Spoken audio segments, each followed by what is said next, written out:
The Centre presents a new podcast, CBME and You, a podcast devoted to promoting awareness and debate around controversial ethical issues in biomedicine.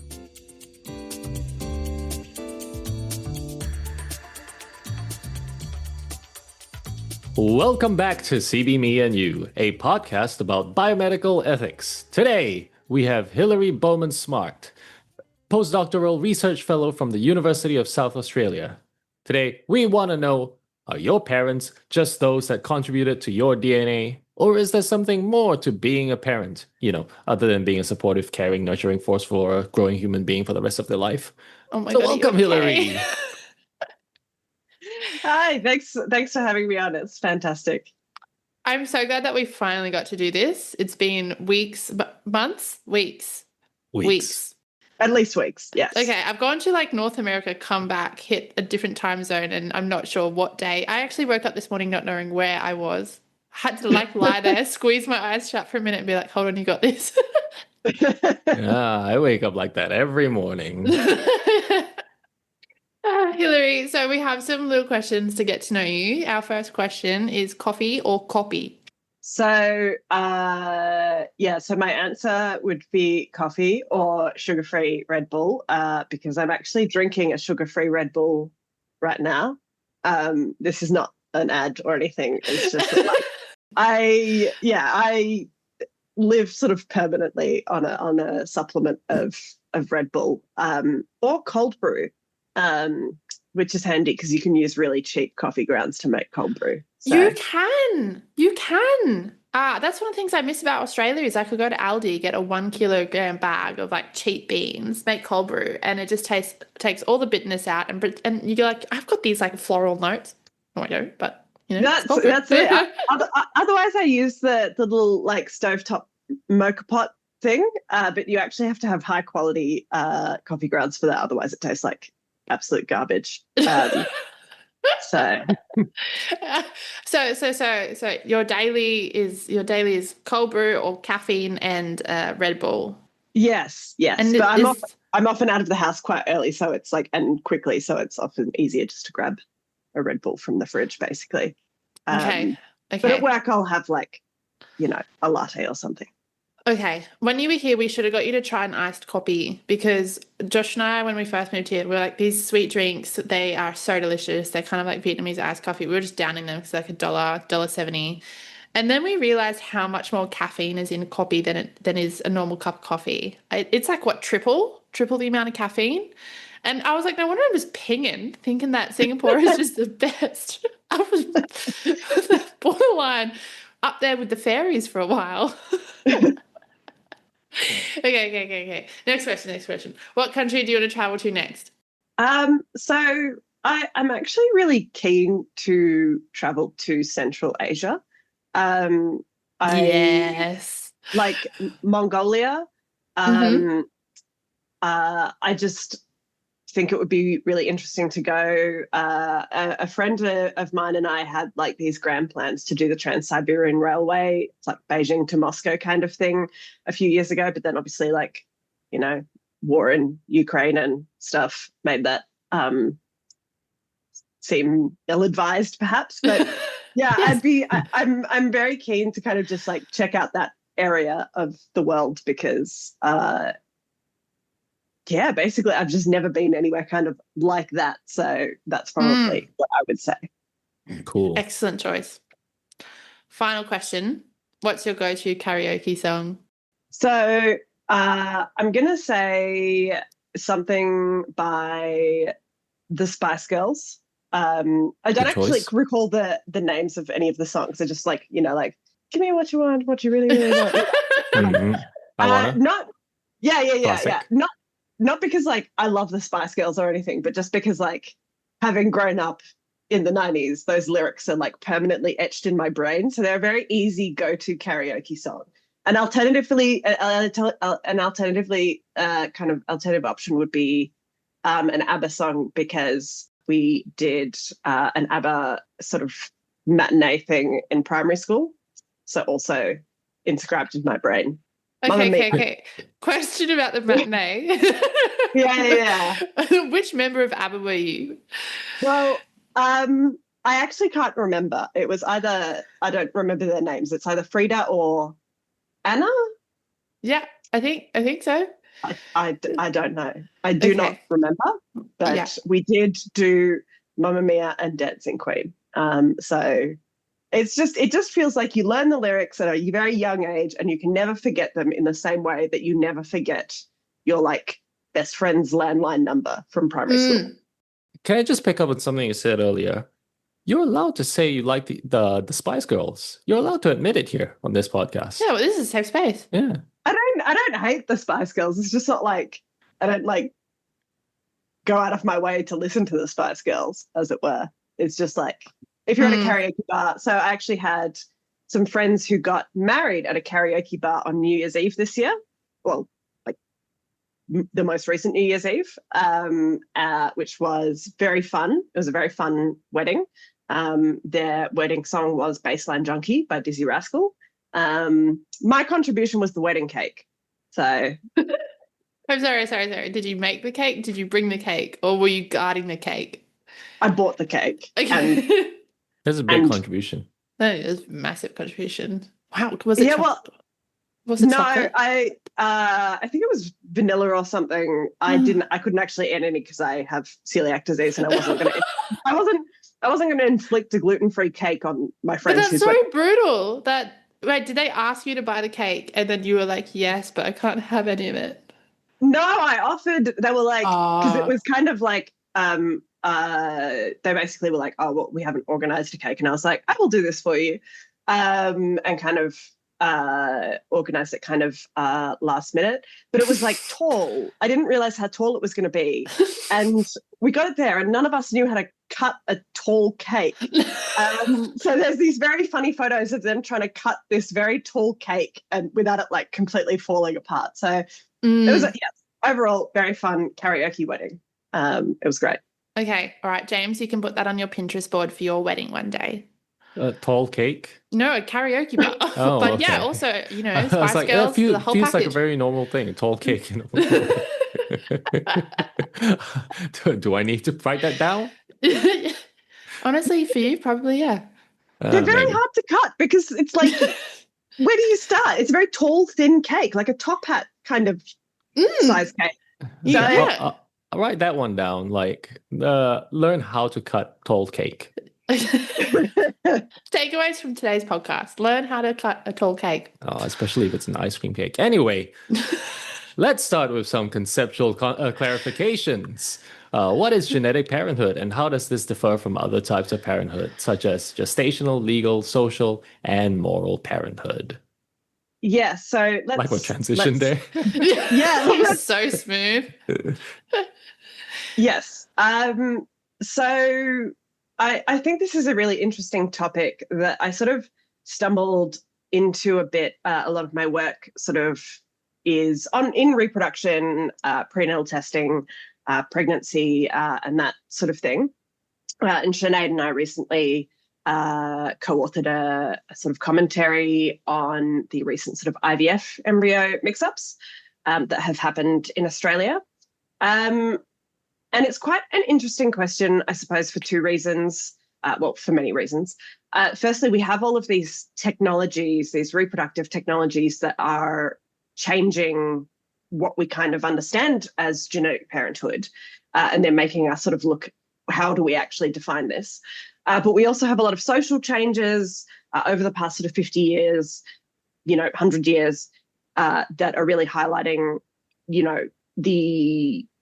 I suppose, pulling apart of this idea of genetic parenthood with the other ways that we might think about parenthood. Like, so as you mentioned, like gestational parenthood, which can be defended as another form of biological parenthood. Because we often say biological parenthood, and what we mean by that is genetic parenthood.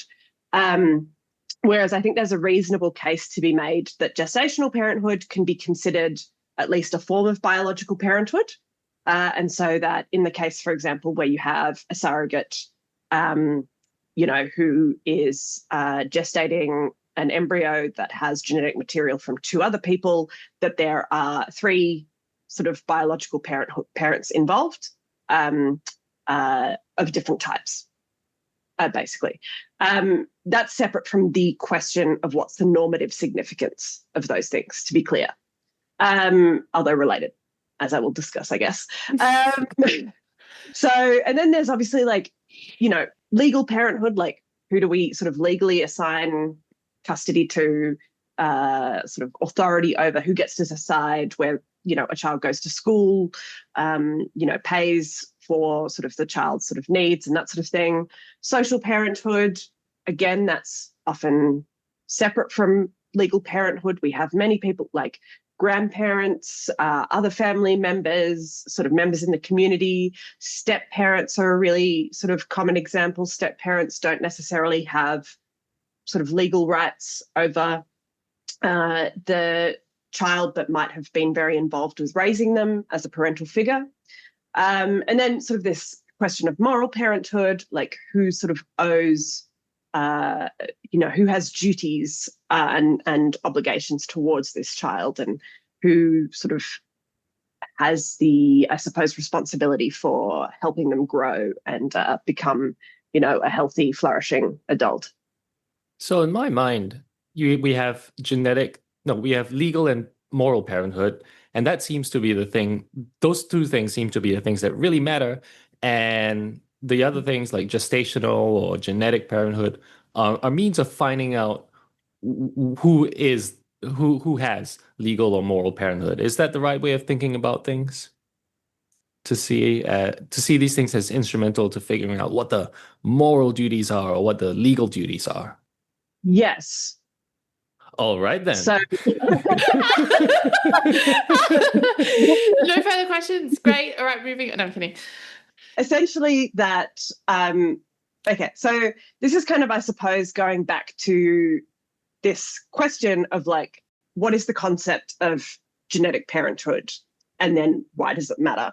And so I would say I've spent a lot of time sort of being like, oh, this is a puzzle. What is genetic parenthood? When we think about all of these technologies like in vitro gametogenesis, where you can essentially create a gamete from, let's say, a skin cell or something like that. We have, ectogenesis, so external wombs, artificial wombs.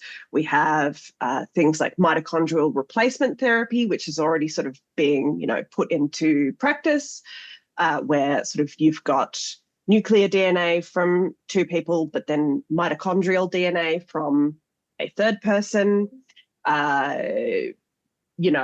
heritable human genome editing, a range of kind of technologies basically that are reshaping kind of this idea of genetic relation away from this very straightforward like egg, sperm, embryo, done, right? So I kind of started out by thinking, okay, well, it's almost like, oh, this is an interesting puzzle. Like, what is it conceptually? Like, how can we define it in a way that maps onto our intuitions about kind of parenthood? And what it should be. But the reality is that the reason that it's such an interesting concept to define is precisely because of the value that we assign to it. And I think in part, use of the term parenthood, when we think about genetic parenthood, really brings in a lot of these sort of moral and social and legal kind of values and norms and intuitions that are not going to be helpful as we move towards a very, very different kind of landscape of reproductive biotechnologies. So I think sort of biological parenthood, or the genetic relation, essentially, I might just say genetic relation, it's often seen as valuable because it essentially is presumed to have some normative value in assigning moral parenthood. So like, sort of moral sort of duties and responsibilities.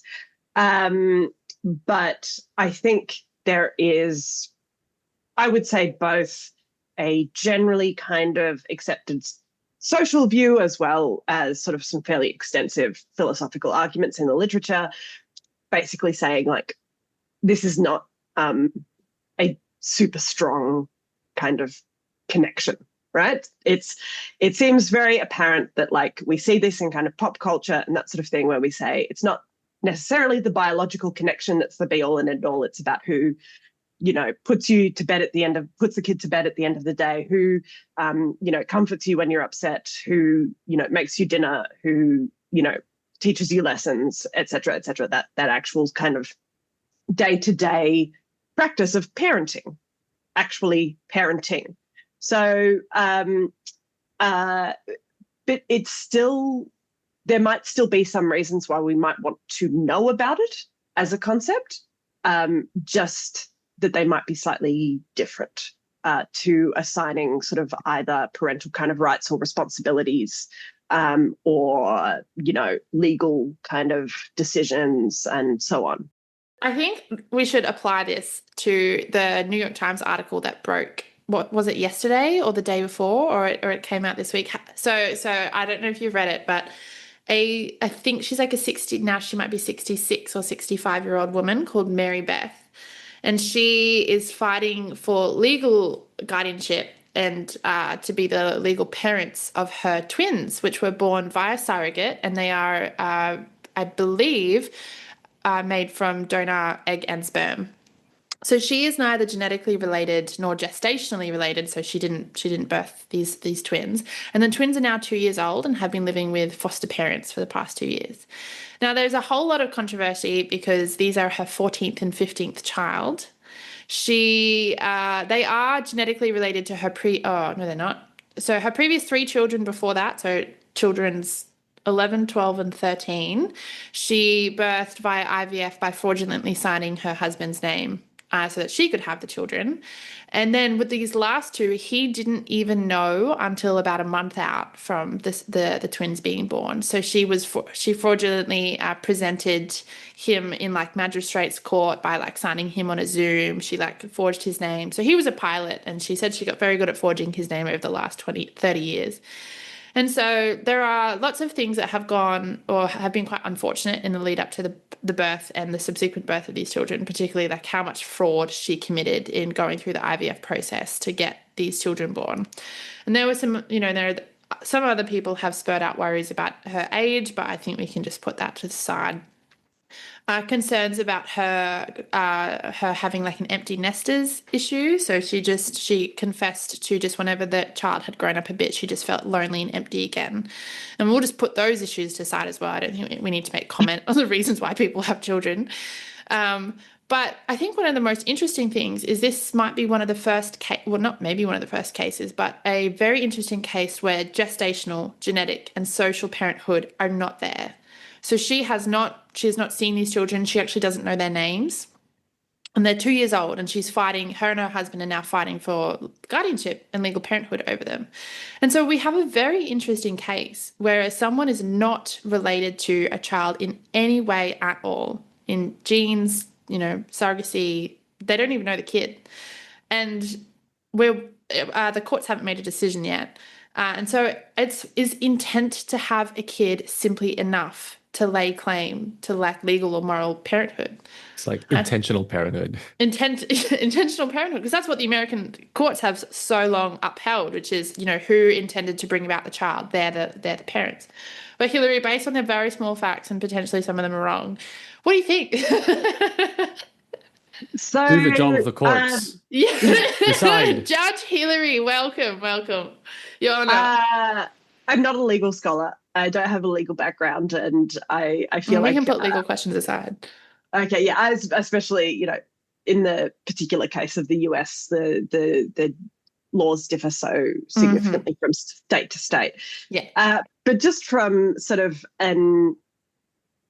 again, if we go back to these 2 kind of elements, this kind of conceptual question, and then the sort of normative or moral question, I guess in terms of intent or causality, I think when we look at kind of these definitions of biological parenthood that have come up sort of in the literature, causation and causality seems quite sort of important in some way. The challenge is that defining, the appropriate kind of level of causation is actually really hard. Because again, if we're trying to take intuitions that we've got from what I might call as kind of like standard sexual reproduction, where you have sort of, two people having sexual intercourse and bringing about, a child, causation seems fairly sort of straightforward there. Intent generally, we can obviously sort of look at how that might, the actual kind of intent or motivation might come apart there. But it's in these cases where it becomes clear that it's sort of challenging to pick out the exact level of causation that might be kind of like conceptually relevant. Because if we make causation too broad, you end up saying, oh, there's this IVF lab technician out there who has 500,000 children, because they are causally involved in bringing about the child, right? They are there. But if you sort of, basically, so if you make causation too broad as a criteria, you basically create a too many parents problem. Like you have too many parents who can reasonably say they've caused this child to come about. In terms of this specific case, I think we might sort of reasonably say, well, she's played some role in causing this child to come into existence, sure. I'm not, super sort of, again, then there's this question of like, well, does she sort of, count as a parent in some way? Well, setting aside that kind of abstract conceptual question, it's like, well, does it matter? Like, how much does it matter? How much does her role matter? How much kind of, weight should we give her role in this process? And I would think it's reasonable to say, again, setting aside the legal questions, not because they're irrelevant, but just because I don't know enough sort of to comment on the specific legal matters. But her sort of, she doesn't know these children. She hasn't sort of like contributed, a lot of labor in bringing them about. You might say that she has spent some money, perhaps, in that sense, but yeah, it doesn't seem like she has a super strong sort of moral claim to actually having, the ability to raise and have custody of these children. You've also, of course, got to think about what is the best thing for these children. Obviously, like then, you're going back to think like sort of, like the best interest test or whatever. What is the best thing for them? And I'm going to take a wild stab in the dark without knowing any of the facts about the case, but it's probably not for her to raise these children. Yeah. I feel like that case raises another issue, another kind of parenthood, which is like something like maybe continuous parenthood or something. Because if you gave me that case and said, oh yeah, maybe she has some kind of claim, and then if you also tell me that she has been raising the kids this whole time and this has come up now, there might be an argument here. It's like, yeah, she had a claim in the beginning, plus the fact that she has been raising the kids. It'll be good in terms of like the continued support and contact for her to continue to be a parent. But in this case, she hasn't even been there in the last 2 years. So whatever claim she might have had at first maybe just doesn't exist anymore. And is that another possibility?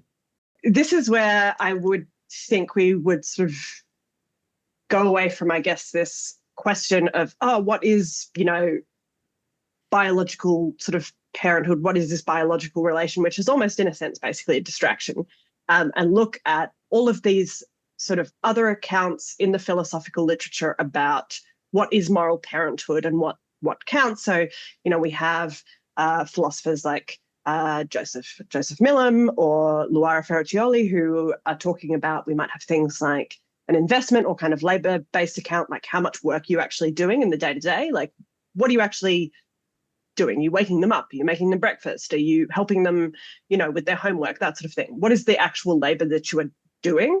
And, or how much are you committed to their well-being and to their flourishing? How much are you sort of committed to helping them become, a functioning adult living a happy life? And on the first sort of, if we think about, well, how much work has she actually done? It like she has not kind of built we might say that she has done some sort of investment in a sense, but she doesn't have any actual direct relational kind of she does not actually have a social connection with these children. She does not know them. She does not, even know their names from what you've told me.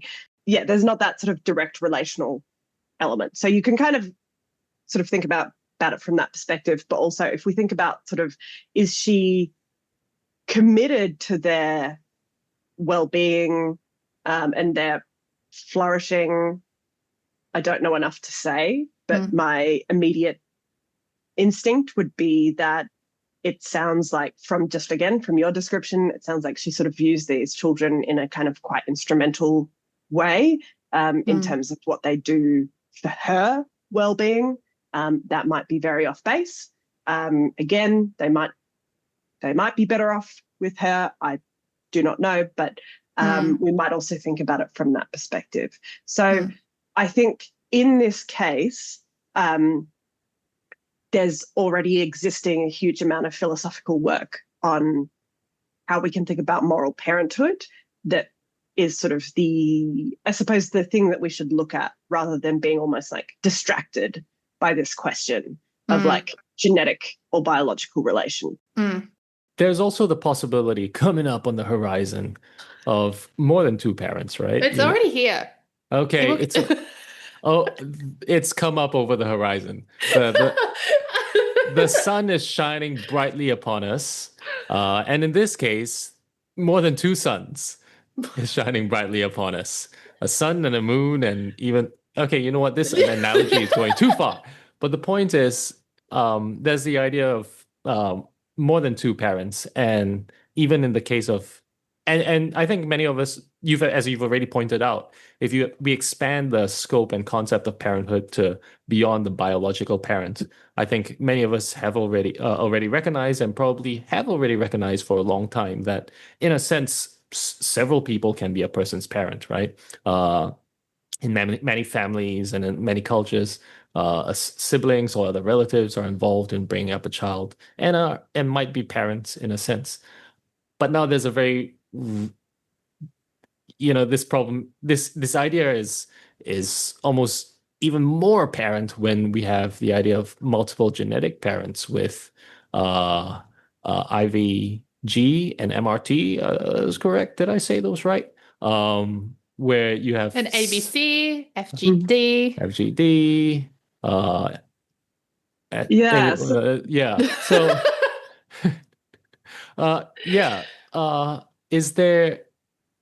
are there new moral implications here? Yeah, so I think there's already, as you say, so when there was the debate around sort of legislation for mitochondrial replacement therapy in the UK and Australia, again, where you have mitochondrial genetic material from a third person. The question was, and the term was often used in the media, 3-parent babies. And so, one of the sort of questions that the Australian Senate reviewed was like, well, is the person who provides the mitochondria, essentially, are they a donor, or could they qualify as a third parent? And so there's essentially these two conceptual frameworks for how we might think about that person who provides that sort of mitochondrial genetic material. We might think of them as like a donor, akin to like a kidney donor. Like, we've got, some mitochondria that don't work. We're going to swap them out for, some mitochondria that do. in the same way that we might swap out a kidney that doesn't work for a kidney that does. But we might also think about them as a third parent who has provided some genetic material. And there's like obviously a lot of debate around that. You might say, well, like mitochondrial DNA is very, very small amount, relative to nuclear DNA. It might not be sort of as identity determining, but also that on the like it's pretty critical to actually having that child exist at all. So there's that as well. But basically, the debate was, should this person count as a third parent?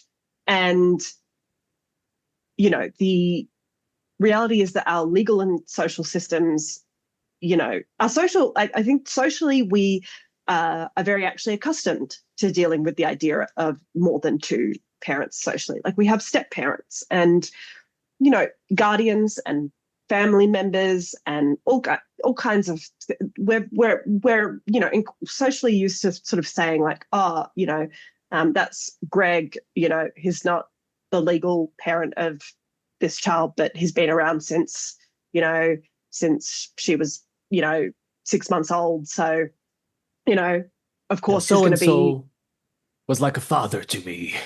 Yeah, that too.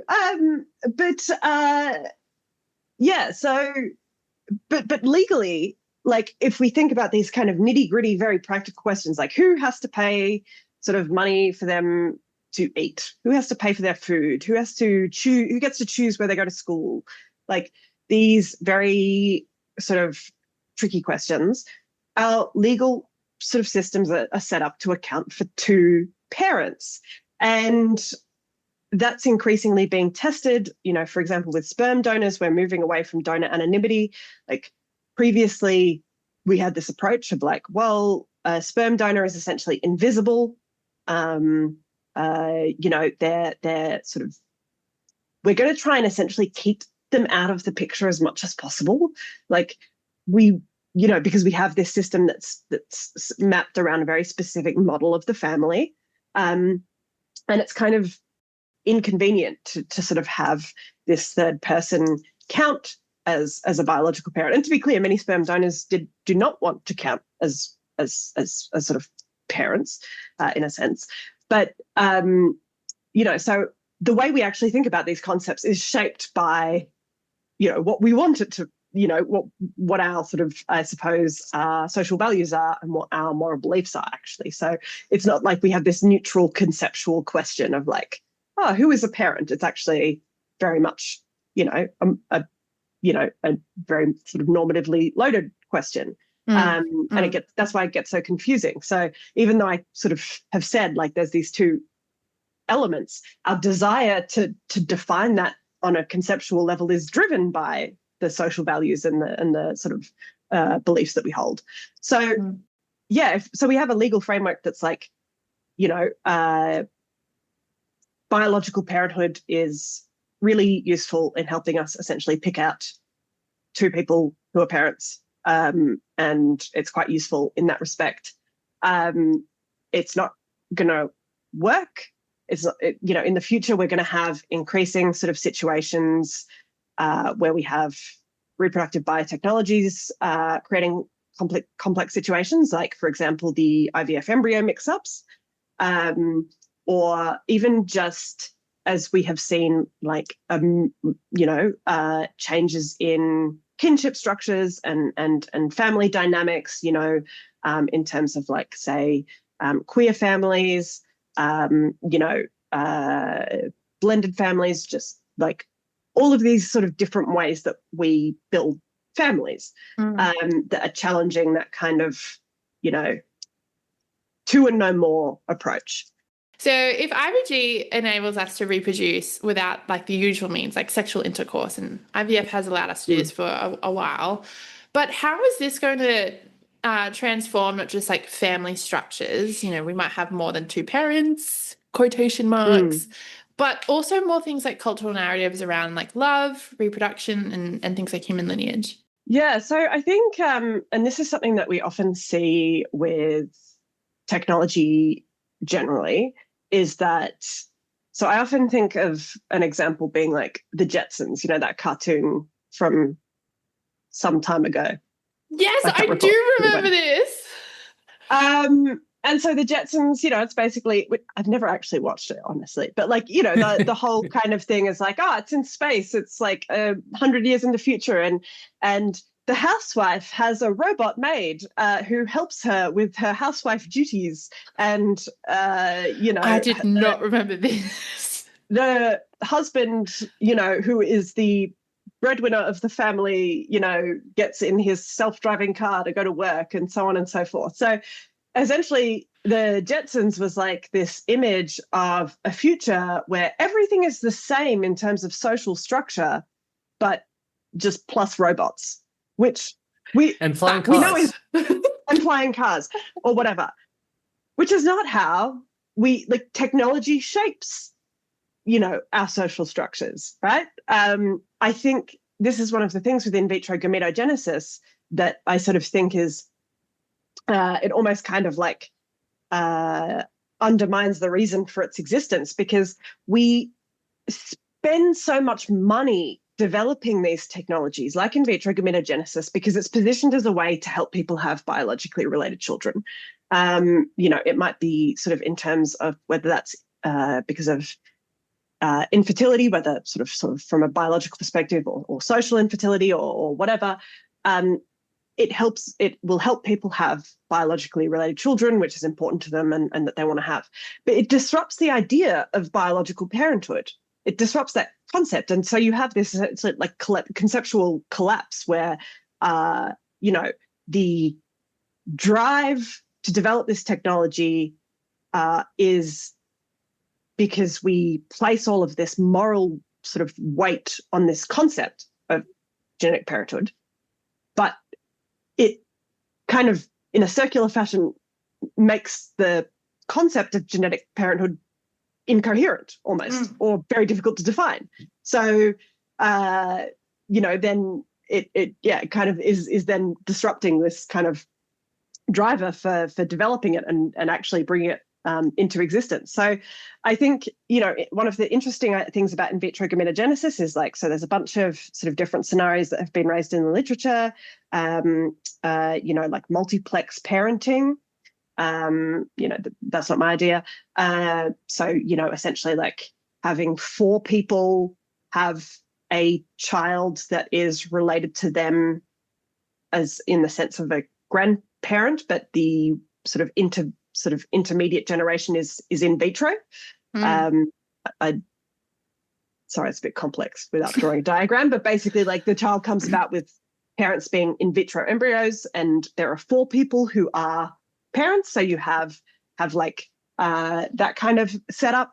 And I think in particular, like the way we think about biological reproduction is very kind of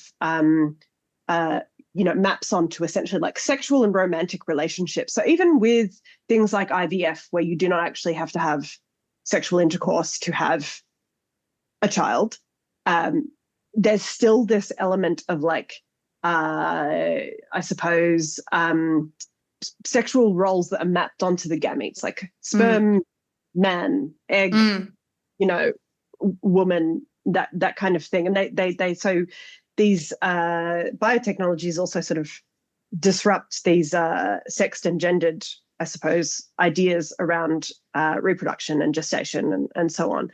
And so with IVG, because you're sort of removing, you're sort of divorcing sexual kind of and romantic, I suppose, relationships from that process of reproduction even more so, I think, it's possible that it would become much more normalized to just have children with your friends, because, and lots of people have done this throughout history. Historically, like many sort of like gay men and lesbian women have had children together through these kind of like informally negotiated kind of relationships. Even in pop culture, though, it's often represented as like there's this movie, Friends with Kids. It's got like that guy from Parks and Rec in it. And it's like, it opens with, these 2 heterosexual friends. They're like, oh, we're going to have a kid together. just as friends. And then obviously by the end of the film, they're together in a romantic relationship. Because Crazy. yeah. So, there's this like implicit framing of gametes like fusing to create an embryo as sort of almost like some sort of sexual relationship, which kind of inherently kind of positions this idea of reproduction as sitting within, romantic and sexual relationships. And the idea of doing it outside that is sort of, well, it's unusual. That's just a sort of an example of, it might, reshape sort of the sort of political and social dynamics of reproduction such that it's more normalized to have kids with friends or just like people who you might like to sort of raise a child with or whatever, because you're abstracting it even more away from the a sort of sexual relationship. That's just an example. I love that. I did not even think that you could have friends with your kids, because I'm clearly just like locked into that, whatever that thing that you were talking about. But in this economy, I think that IVG is the way to go. Like, I can't afford to have a kid with just my husband. Like, double income, no kids. It's just not going to be feasible for quite some time, maybe ever. But if there were just a couple other, income supporters in that, and then I don't have to do child pickup like, half of the week, or I could just, be a parent once a month or like 1 week out of them. Hilary, you've opened my mind. You want to get a kid timeshare? Kid timeshare. Honestly, I think like with your point about in this, like I think a lot of us kind of dream about raising kids in a kind of commune setup, like because like the childhood that we had in like, I don't know, early 2000s or 90s, where it's just like all of us like just sort of babysit each other in the cul-de-sac. And it's just, you just go to everyone's houses all afternoon, and that's just sort of how you're raised. But in the commune, yes, Hilary, everyone's kid. Yeah, I mean, maybe this is just sort of displaying how atomized we have, sort of become. And, I'm not going to delve into the whole kind of sociological kind of thing there, but we're all sort of aware of that issue, like, not being anywhere near your parents or your friends, and makes it really difficult, like just two parents working to raise a child or whatever. But yeah, I think just sort of the interesting thing that we're going to see with these reproductive biotechnologies is it's not really like, we're going to have to like really nail down this concept of genetic parenthood. We're going to have to, it's going to be really tricky. We're going to have to nail it down. I think what it shows is like, actually, like, we're not going to be able to nail it down in some sort of precise, exact way. We're actually going to have to reflect more on its sort of normative significance, and also sort of just its conceptual coherence kind of generally. And that, could be good, could be bad in some ways. Like, obviously I don't have time to sort of go into all of that. It's like we're trying to cookie cutter a cloud into shape. And it's just maybe we just let it drift away. Just like your kids. Again, like I think there might be some reasons why we might want to know about these relations, right? Like, I don't want to say it's like unimportant, because there might be some reasons why it is important. But I think we can move away from this idea of like, we're going to be able to very clearly pick out who are the biological parents, who are the genetic parents, and move towards a more kind of like, I suppose, like almost like fuzzy concept, where there are lots of different kinds of parents with different kinds of duties and rights and responsibilities. And there's going to be some difficult practical questions. There's going to be some difficult kind of ethical questions. There's going to be some difficult legal questions. But essentially what we are moving towards, I think, is an understanding of parenthood that is a bit fuzzy. Like a cloud. See, we need the cloud. The cloud brings rain, and that helps us grow, but we can't force it into a particular shape. They come in all different shapes. We have the nebulous cloud. You have the nimbus cloud. I actually don't know if nebulous is just from Guardians of the Galaxy. Do not know. I do not know enough about meteorology to comment on the appropriateness of that metaphor because I actually down on the cloud thing.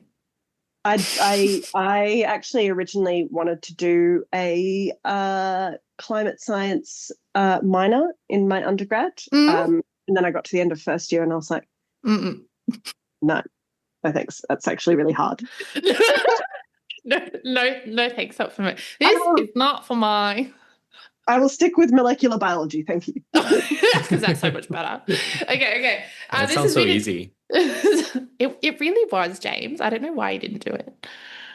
Because philosophy is even easier. Well, I also did a philosophy degree. Hilary! I'm snapping my fingers for our listeners. No, that's why it took forever to finish my undergrad.